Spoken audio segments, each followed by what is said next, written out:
In this video, I'm going to be talking about the character of Frodo Baggins from the free Lord of the Rings movies. I personally haven't read the books, but I have seen the free Peter Jackson movies. I think that the Peter Jackson Lord of the Rings trilogy is one of the best trilogies ever made because I think that all three movies are great. There's not that one movie that stands out to me as being the weakest.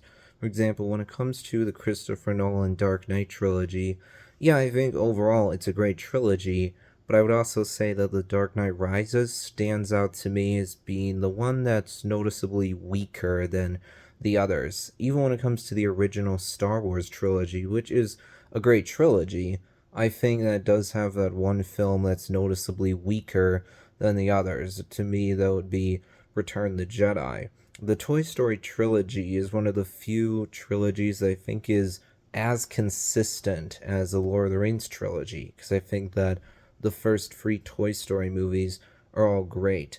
But in this video, I'm going to be specifically talking about the character of Frodo Baggins. First, for a little bit of background, Frodo is a hobbit. Hobbits are a species in the land of Middle Earth that don't care much about what's happening in Middle Earth as a whole. They tend to stick more to their land, which is called the Shire. They're more simple, humble, pure, innocent creatures, generally speaking. Well, in the first Lord of the Rings, so they are not they're not creatures who seem like heroes because they are more simple, humble, down to earth.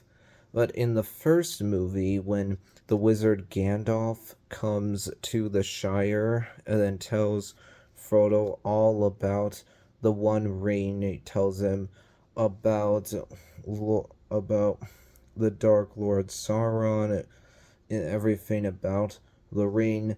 Frodo at first tries to give the ring to Gandalf, but once Gandalf clearly states, I will not accept the ring because I know that if I do, it will corrupt me and thus I will do evil acts, we see that Frodo steps up to the plate. He chooses to do whatever needs to be done. Because right after Gandalf says, I will not accept the ring, do not tempt me, Frodo, Frodo says simply, what must I do? So Frodo steps up to the plate, even though he doesn't like it, even though he at first did not want to take the ring, he willingly chooses to do whatever needs to be done anyway. So once he becomes aware that he must be, that he needs to carry the reign away from the Shire, he steps up to the plate and he does it. And then once he and the other hobbits, those being Sam, Merry, and Pippin, are in the land of Rivendell, where the elves are. The elves are a group of beings that are immortal. Frodo clearly states at first that he does not want to go on with this journey any longer because he thinks that I've carried the reign as far as Rivendell. I don't need to do anymore. But then once the Council of Elrond is summoned, and so you have the hobbits along with the wizard Gandalf, Legolas, then you also have Gimli, who's a hobbit. Legolas is an archer, and then you also have Elrond, who is an elf. He's the one who's in charge of this council. Then you also have Boromir, who is a man, and then and those are the major figures in this council. They're all debating about who will be the one to carry the reign because they all accept that what needs to happen is that the reign must be brought into Mount Doom so that it can be destroyed, so that the Dark Lord Sauron can be destroyed. They all are debating who will be the one to carry the reign. But then we see that Frodo once again steps up to the plate. He does what must be done. He chooses to be the one to carry the reign. He does so willingly as well, not because he was forced or coerced into doing so. No, he chose to be the one to carry the reign.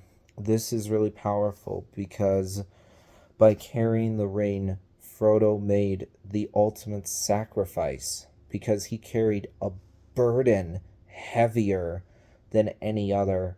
Because every second that Frodo was carrying that reign, he was resisting its corruptive effects. In fact, we see as the movies go on that this burden only grows heavier and heavier as the journey goes on. This takes more and more of a toll on Frodo. In fact, in the third movie, we can clearly see that Frodo is not only drained but exhausted in every way, physically, mentally, and emotionally, because the burden of carrying the reign has grown incredibly heavy.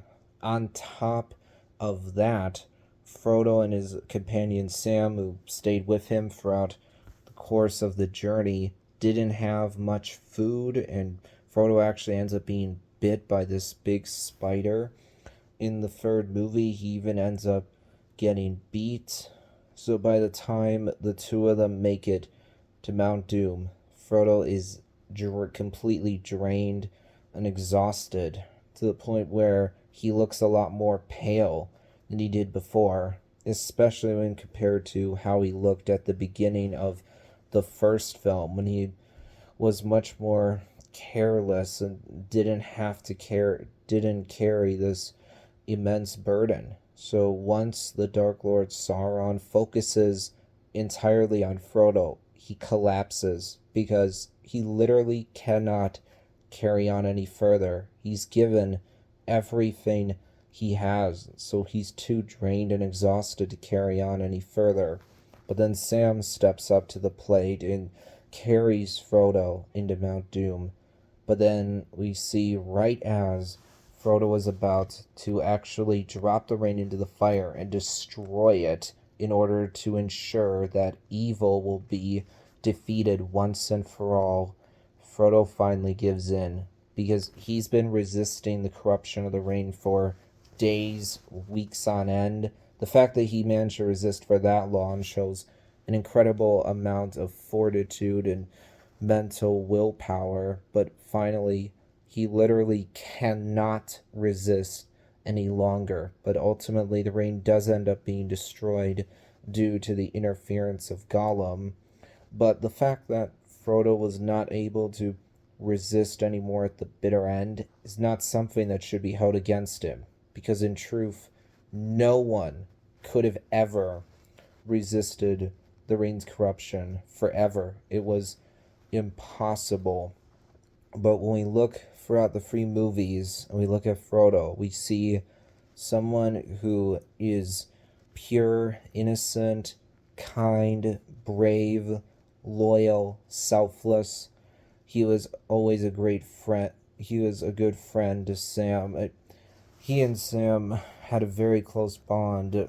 Frodo was a great friend to Sam. Yes, he does push Sam away in the third movie, but that's not something that one should blame Frodo for, because he was so drained at that point from carrying the ring. He was physically exhausted, along with being exhausted in other ways, and Gollum was whispering in his ear and manipulating him. So even though, so that's not something that should be blamed on Frodo. But even though he did briefly push Sam away, Frodo ultimately remained loyal to Sam. He was always a great friend. And when you look back, you realize that Frodo sacrificed and gave up more than anyone else. He gave everything he had. He had an incredible amount of determination that he kept going despite how hard this journey really was. That's why I think that Frodo was the greatest hero out of them all. He was the best of them all.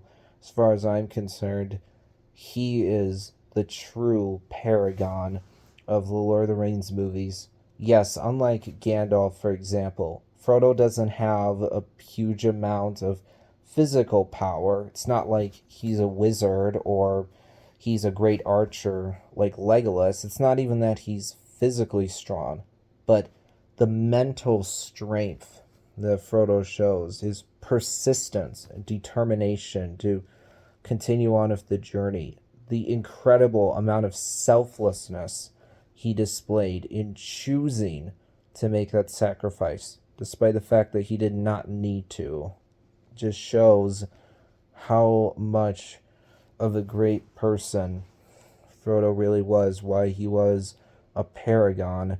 Yes, the other hobbits